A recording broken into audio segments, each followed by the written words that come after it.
పాకిస్తాన్ కి మసూద్ అజర్ మీద, సయీద్ హాఫీజ్ మీద చర్యలు తీసుకునే దమ్ము లేదు సార్. సో ఖచ్చితంగా ఏదో మాటలు తిప్పేసి మేము చూస్తాము, మేము చేస్తాము, మీరు కూడా రండి ఇన్వెస్టిగేషన్ చేద్దాము, ఇదంతా సార్ పాకిస్తాన్ కి ఒక విషయం అర్థమైపోయింది ఏంటంటే, నేను ఇంత 2 రోజుల నుంచి 3 రోజుల నుంచి కష్టపడుతున్నా, భారత భూమి మీద ఒక్క మిజైల్ కూడా వేయలేకపోయాను. సో ఈ యుద్ధం నేను ఖచ్చితంగా ఓడిపోతాను. అందుకే వీళ్ళెళ్ళి పాకిస్తాన్ వాళ్ళు అమెరికా కాళ్ళ మీద పడిపోయారు, తండ్రి నువ్వే మమ్మల్ని కాపాడు అని చెప్పేసి.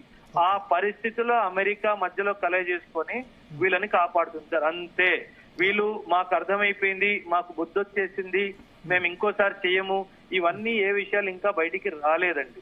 ఓకే, అయితే బట్ అమెరికా కాకుండా డైరెక్ట్ గా అమెరికా ట్రంప్ ఏమో అనౌన్స్ చేశారు మా మధ్యవర్తిత్వంతో అయిపోయిందని చెప్పి. సేమ్ అక్కడ విదేశాంగ శాఖ మంత్రి కూడా అదే అనౌన్స్మెంట్ చేశారు. బట్ భారత్ మాత్రం ఇది మధ్యవర్తిత్వం కాదు, డైరెక్ట్ గా Pakistan director general military operations phone చేశారు ఈ సాయంత్రం 3:35కి. దాని మేరకు మేము అంగీకరించామని చెప్తున్నారు ఆయన. ఆబ్వియస్లీ, ఎందుకంటే అమెరికా ఏం చేస్తుందంటే సార్, వీళ్ళు మేమే సీజ్ఫైర్ తీసుకొచ్చాము, మేము శాంతి దూతలము అని చెప్పడానికి వరల్డ్ కి ఒక రాంగ్ మెసేజ్ ఇవ్వడానికి ట్రై చేస్తారు సార్ వీళ్ళు. సో మనము ఆ రాంగ్ మెసేజ్ కి లొంగిపోవాల్సిన అవసరం లేదు. Pakistan director general of military operations నుంచి మనకు కాల్ వచ్చింది కాబట్టే మనం ఈ సీజ్ ఫైర్ ని ఆపేము.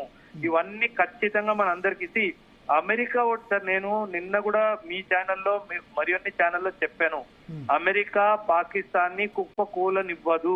ఎందుకంటే అమెరికా పాకిస్తాన్ ఒకవేళ కుప్ప కూలిపోయింది అనుకోండి, అమెరికాకి సెంట్రల్ ఏషియాకి వెళ్ళడానికి దారి దొరకదు. అందుకే ఖచ్చితంగా పాకిస్తాన్ కి అమెరికా సపోర్ట్ చేస్తుంది. వీళ్ళు అందరూ కలిసి మెలిసి ఆడుతున్న నాటకం సార్ ఇది.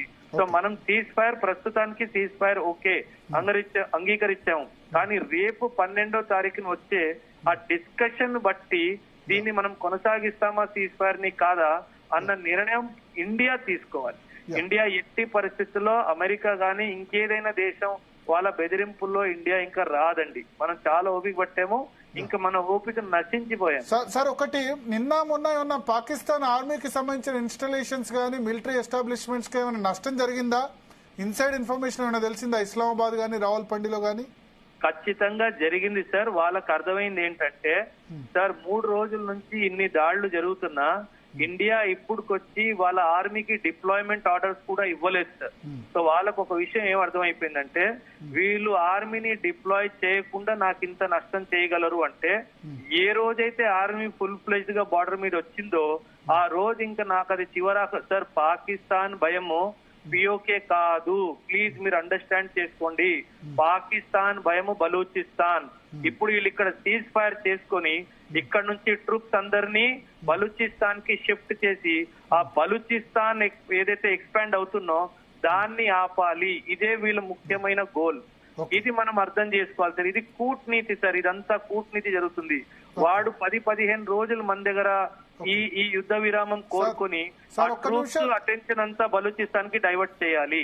ఓకే ఓకే, సో అంటే ఇక్కడ ఏ నష్టం జరిగింది స్పెసిఫిక్ గా?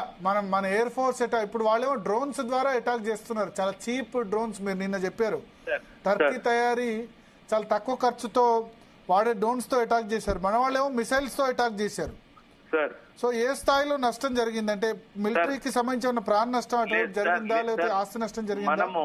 మనము బెదిరించడానికి నష్టం చేయాల్సిన అవసరం లేదు సార్.